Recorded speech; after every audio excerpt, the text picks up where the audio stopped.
Je vous salue dans le beau et précieux nom de notre Seigneur et Sauveur Jésus-Christ. Bien-aimés, pour tous ceux qui nous suivent à cette heure, j'aimerais que vous vous asseyez confortablement afin que nous puissions partager ensemble cette exhortation qui est dans le livre de Jean chapitre 14, verset 26. La Bible dit, je cite, « Mais le Consolateur, le Saint-Esprit, que le Père enverra en mon nom, vous enseignera toutes choses et vous rappellera tout ce que je vous ai dit. » Alléluia. Oh, cette parole me fait du bien. Jésus dit à ses disciples, mais le Consolateur, il parle du Consolateur. Pourquoi s'appelle-t-il Consolateur? Saint-Esprit, pourquoi s'appelle-t-il Consolateur? L'heure était venue, Christ devait quitter la terre. Les disciples étaient en pleurs, les cœurs étaient meurtris. Ils ne savaient plus à quel saint se vouer. Alléluia. Et il dit, c'est le Consolateur, celui-là qui vient essuyer vos larmes, car je sais que vous restez dans des douleurs. Celui-là qui viendra vous consoler, bien entendu. Mais une seule chose attire mon attention et qui a fait sujet de méditation dans ma vie, c'est quoi? C'est que la Bible dit, il vous enseignera toutes choses. Il vous rappellera les choses que je vous ai dites. Bien-aimés, j'aimerais dire à quelqu'un ce soir que, vous savez, l'église primitive est née le jour de la Pentecôte. Et quelle église? L'église de Jésus-Christ. Et cette église-là aujourd'hui a été profanée. L'église de Jésus-Christ aujourd'hui est profanée. Nous avons l'hypocrisie dans l'église, la méchanceté, le matérialisme a pris le dessus. Est-ce que quelqu'un m'entend ce soir? Je suis en train d'exhorter quelqu'un pour dire, bien-aimé, écoute-moi très bien, la véritable église de Jésus est celle-là qui est influencée par le Saint-Esprit. Car Jésus a dit à ses disciples, je vous enverrai le Saint-Esprit, le Consolateur. Le Père l'enverra en mon nom. En mon nom. Pas au nom de quelqu'un d'autre, mais en mon nom. Il vous enseignera. Il vous révélera toutes choses. Il vous montrera toutes choses. Ça veut dire qu'il n'y a rien pour toi et moi que nous puissions entreprendre que le Saint-Esprit ne sait pas. Tout ce que nous devions entreprendre, lui seul peut nous enseigner. Lui seul peut nous dire comment la chose peut se faire. Quand et où? Alors qu'aujourd'hui, nous assistons à une déception dans l'église. Alléluia. Les chrétiens sont misérables. Les chrétiens sont pauvres. Pourquoi est-ce que les chrétiens sont misérables? Pourquoi est-ce que les chrétiens sont en manque? Pourquoi est-ce que les chrétiens font face à des situations financières difficiles? Simplement parce que nous avons tourné le dos au Saint-Esprit. Le Consolateur, le guide, l'enseignant, celui qui révèle les choses cachées. Jésus a dit, je ne nous laisse pas orphelins. Il viendra, le Père l'enverra en mon nom. Et quand il viendra, il y a une seule chose. Il vous enseignera. Il vous révélera les choses cachées. Il vous enseignera toutes choses. Bien-aimé, si tu n'as pas encore vécu ça, c'est simplement parce qu'il n'est pas dans ta vie. Le Saint-Esprit n'est pas là. C'est pourquoi ton chemin est parsemé d'épreuves. Je veux dire d'échecs. Je veux dire de déceptions amoureuses. De toutes sortes de situations compliquées. Parce que tu ne mets pas le Saint-Esprit au devant. Celui-là qui est censé te montrer le chemin du fiançage, du travail et autres, tu ne le mets pas au devant. Tu ne le mets pas au devant.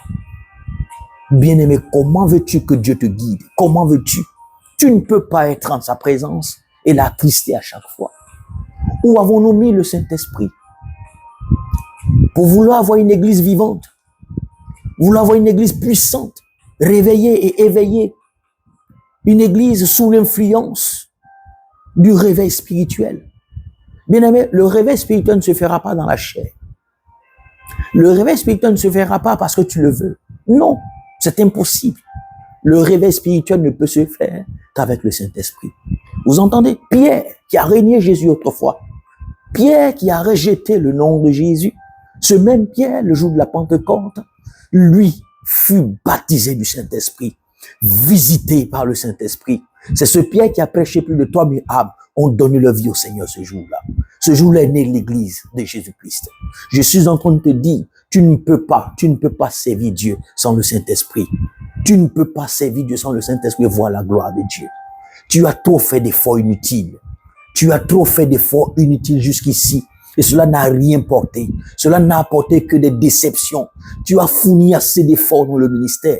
Tu as fourni assez d'efforts dans la vie de couple. Tu as fourni assez d'efforts dans l'entrepreneuriat. Et cela n'a accouché que d'une souris. Excuse-moi du terme.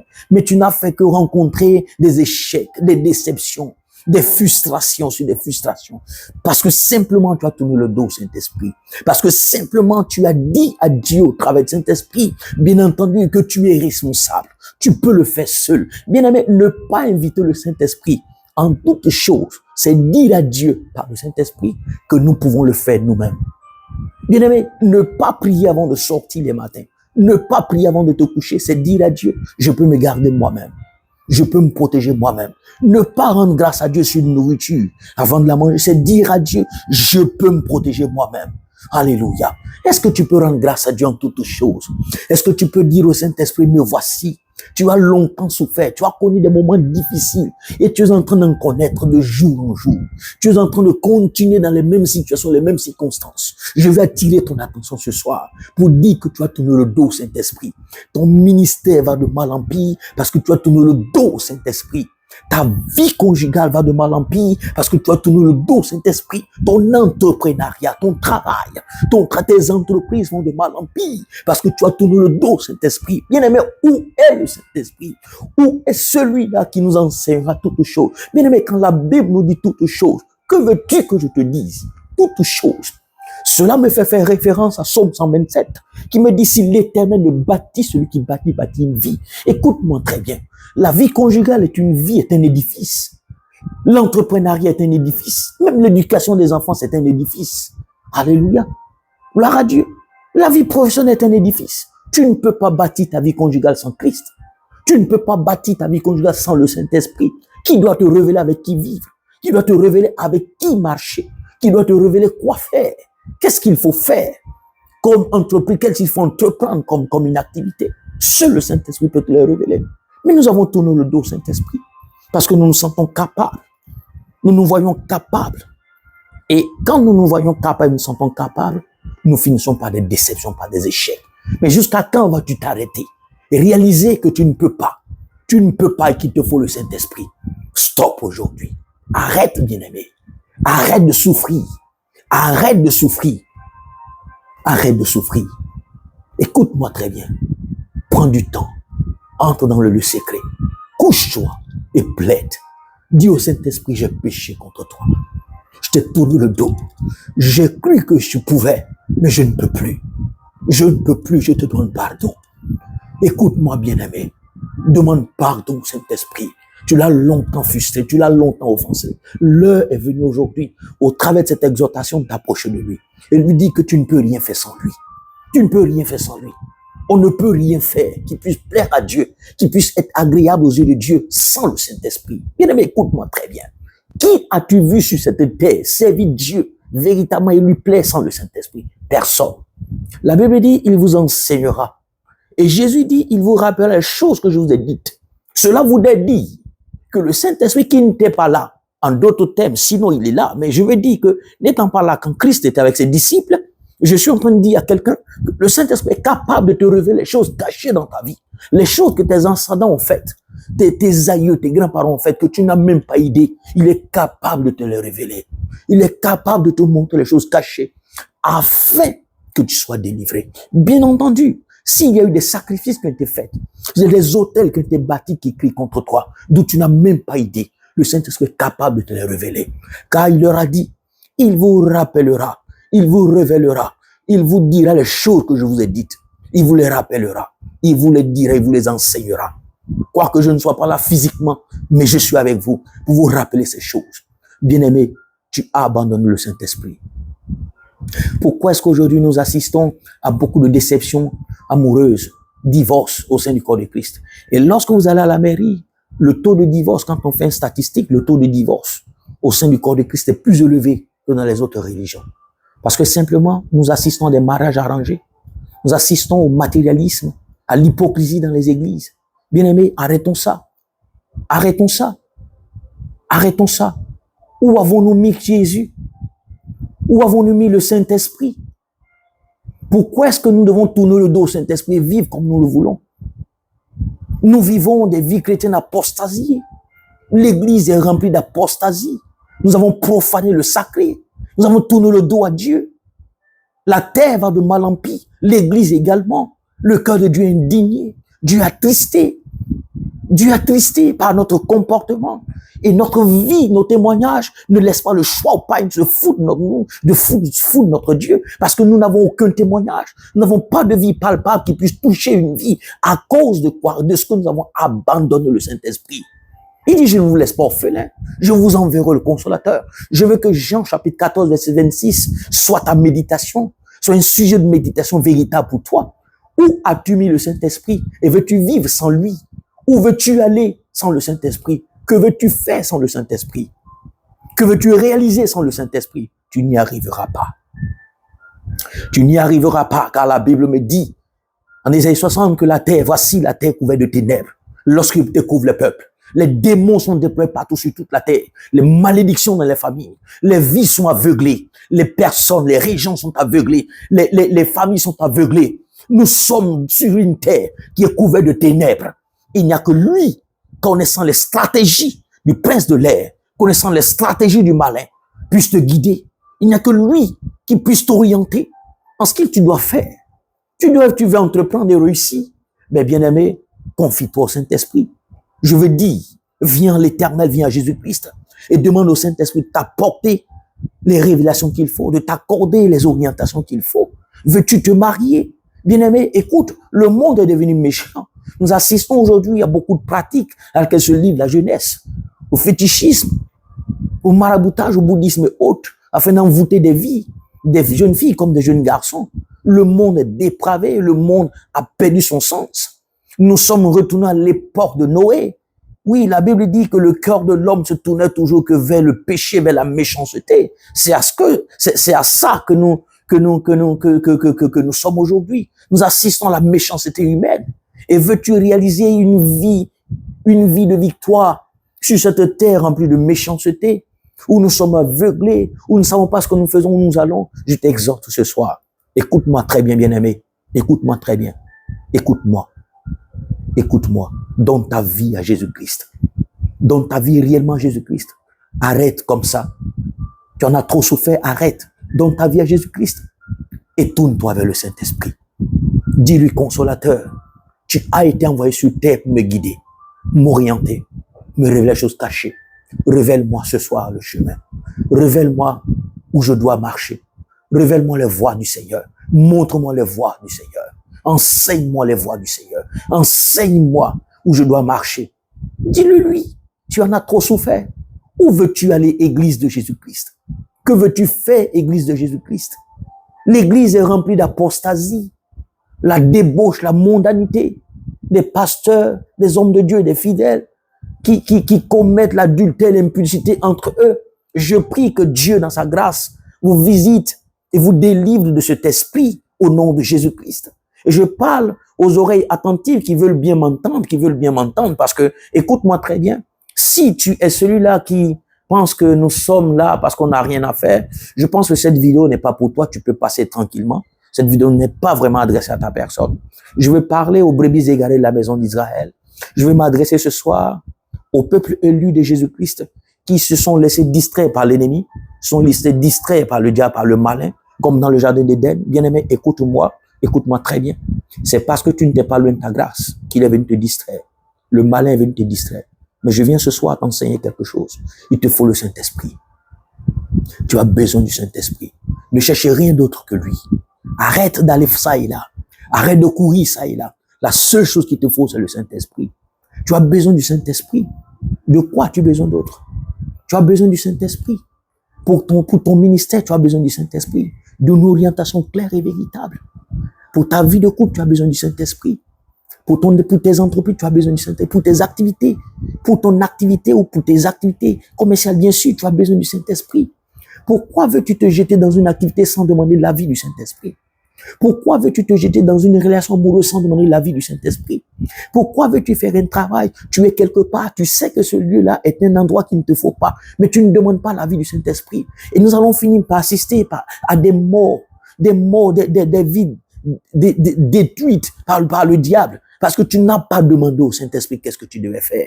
Bien-aimé, t'es-tu une fois posé ces 3 questions? Pourquoi suis-je sur terre? Et si Dieu t'a dit le pourquoi, comment tu dois le faire et où dois-tu le faire? Il faut lui poser ces questions. Arrêtons de souffrir.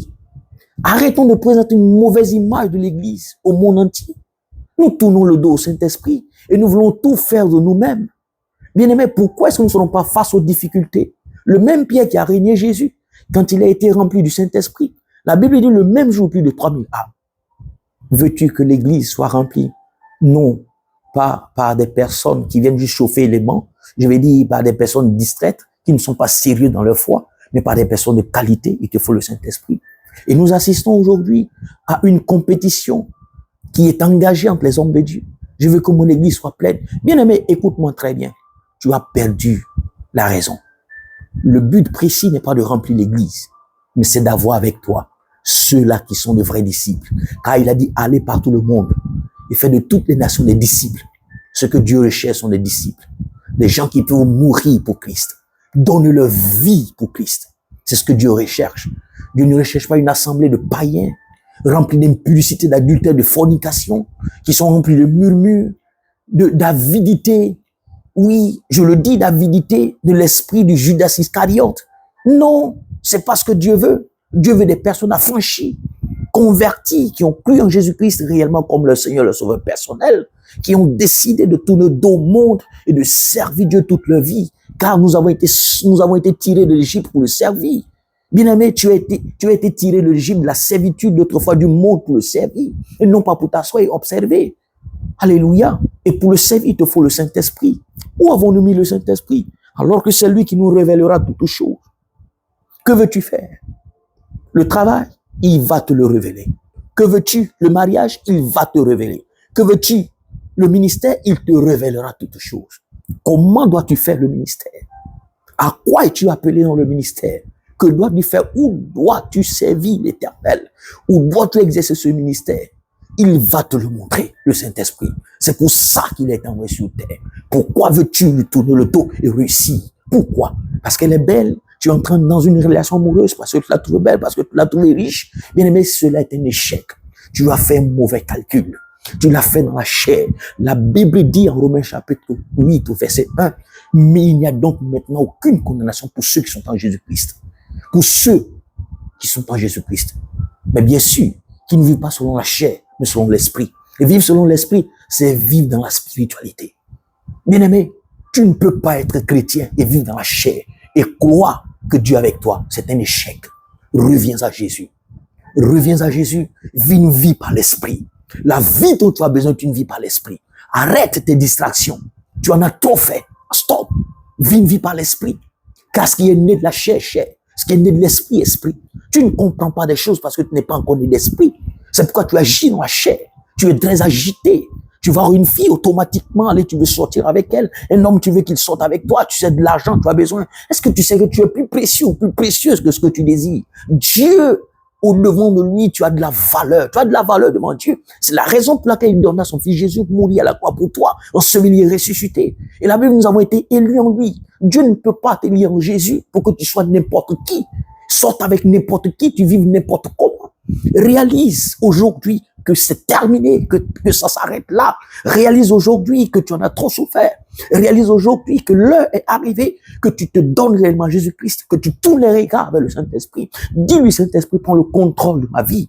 Prends le volant de ma vie. Désormais, je te laisse le volant. Descends de ton moi. Arrête l'orgueil. Arrête l'intellectualisme. L'intellectualisme est une plateforme où danse le diable. C'est pourquoi aujourd'hui, nous observons beaucoup de femmes qui vivent sans mari, parce que l'émancipation est une ruse du diable. Bien-aimé, écoute-moi très bien. Les hommes très intellectuels se font tuer par des personnes spirituelles. Je suis en train de la vie, elle est spirituelle, n'est pas intellectuelle. Bien-aimé, comprends, la vie, elle est spirituelle. La raison pour laquelle un intellectuel, une personne agrégée avec des diplômes universitaires, peut être éliminée par un enfant de 1 an ou de 2 ou de 6 ans, de 3 ans, mais qui est spirituel. La vie, elle est spirituelle. Je veux que tu réalises cela ce soir. Que tu viennes à Jésus-Christ réellement. Que tu dises au Saint-Esprit, me voici. Bien-aimé, nous avons besoin du Saint-Esprit. Nous avons besoin de stimuler le Saint-Esprit. De stimuler le Saint-Esprit. de désirer le Saint-Esprit. Aspire, aspire, aspire au Saint-Esprit. Tu as besoin de lui plus que jamais. Il te faut le Saint-Esprit pour y arriver. Lui seul connaît le chemin. Lorsque Jésus dit, je suis le chemin, la vérité, la vie, nul ne vient au Père que par moi. Il est en train de dire, nul ne vient au Père que s'il n'est orienté que par le Saint-Esprit. Alléluia. Laisse-toi conduire par le Saint-Esprit. Laisse-toi conduire par le Saint-Esprit, bien-aimé. La pauvreté en a agi ainsi. Le célibat, le chômage, la misère. C'est de trop, stop. Et viens à Dieu. Réconcilie-toi avec le Saint-Esprit. Réconcilie-toi avec le Saint-Esprit. Et tu verras ce que Dieu fera dans ta vie. Tu verras. Tu verras. Il est vraiment temps pour toi, bien-aimé. Il est vraiment temps. Jusqu'à quand vas-tu arrêter? Jusqu'à quand vas-tu prendre conscience? Jusqu'à quand vas-tu réaliser qu'il est l'heure? Qu'il est l'heure. Dans les distractions. Tous ceux avec qui tu marches, vous n'avez pas les mêmes histoires. Vous n'avez pas les mêmes destinées. Jusqu'à quand vas-tu arrêter de te laisser distraire par ses copines, par ses copains? Non, c'est mon pote. Écoute, bien-aimé, je veux te dire, nous ne rentrons pas au paradis par GFC ou en GVC. C'est pas un groupe. On ne rentre pas en groupe. Le salut, il est personnel. Donne ta vie à Jésus-Christ. Réconcilie-toi avec le Saint-Esprit. Marche selon la directive, l'orientation du Saint-Esprit. Nous ne pouvons rien faire sans lui. Lui seul nous révélera toutes choses. Il nous rappellera les choses que Christ a dites. Même tes songes, les révélations que tu as oubliées, il est capable de te les révéler. Il est capable de te les révéler. C'est ce qui crée aujourd'hui la difficulté. C'est ça. Pourquoi nous assistons à des vies chrétiennes déséquilibrées, instables? Dieu nous parle quand on est profondément endormi. Parce que l'esprit de l'homme est très agité quand il est éveillé. Alors quand nous sommes endormis, c'est là qu'il vient nous parler. Mais même tes sons, tu les oublies. Bien-aimé, je crois que Dieu te fait du bien ce soir. C'est depuis ici le ministère des ambassadeurs du Royaume des cieux, votre humble serviteur, prophète, chantre Akapé Kalek. Je bénis ta vie. Je te dis encore, oui, merci d'avoir suivi cette vidéo. Que Dieu te bénisse abondamment. Puisse Dieu t'accorder une longévité. Puisse Dieu t'éclairer. Puisse Dieu véritablement, oui, enlever les écailles de tes yeux, afin que tu comprennes qu'il est important. Et si tu n'avais pas une assemblée, ben nous t'ouvrons nos bras, ou nous vous ouvrons les bras, nous vous accueillerons. Et bien, nous pourrons certainement, selon votre disponibilité, prier avec vous, vous suivre pour votre délivrance, voilà, et pour vous orienter selon le Saint-Esprit. Mais bien entendu, ce n'est pas forcément que nous voulons que vous veniez prier avec nous. Il y a plusieurs assemblées, plusieurs églises de Jésus-Christ. Si tu fléchis les genoux dans ta chambre, dans le lieu secret et que tu pries, le Seigneur t'orientera exactement à l'endroit idéal où tu dois être. Parce que je veux te dire que ta bénédiction est rattachée à forcément un serviteur que Dieu a suscité sur terre, un ange que Dieu a suscité. Et donc, marchant avec lui, obéissant à la parole de Dieu qui t'enseignera, ben, bien entendu, les miracles et grâces se réaliseront dans ta vie. Car la Bible dit, il persévérait dans l'enseignement des apôtres, dans la communion fraternelle, dans la fraction du pain, dans les prières. Qui? Le peuple de Dieu persévérait dans l'enseignement des apôtres. Donc, il te faut persévérer dans l'enseignement d'un serviteur, un père, un leader qui te suivra, un leader qui priera pour toi. C'est ça un Abraham, c'est ça un Moïse, un Josué. L'as-tu? Et si tu l'as, pourquoi n'obéis-tu pas au Saint-Esprit? Pourquoi n'obéis-tu pas au Saint-Esprit jusqu'ici? Bien-aimé, l'heure est venue de te lever afin que le Saint-Esprit t'oriente dans ta destinée. Que Dieu vous bénisse. Demeurez bénis, votre serviteur. Alléluia. Dieu te bénisse.